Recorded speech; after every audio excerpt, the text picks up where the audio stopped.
Hi, have you ever had this error? Media offline. So you go into Davinci, you want to edit your project, and you get this error, media offline. Now, what can you do about that? What has happened? You probably just moved some of the media in another folder, and Davinci can't find the exact location of your video.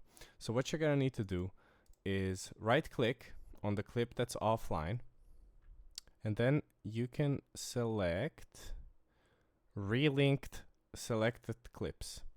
And then you need to go and you need to find where you put that media. Now, I believe I put it in here. I select the folder where I think it is, and I said select folder. And there we go. My media is relinked. I can watch it again. These are just some drone shots.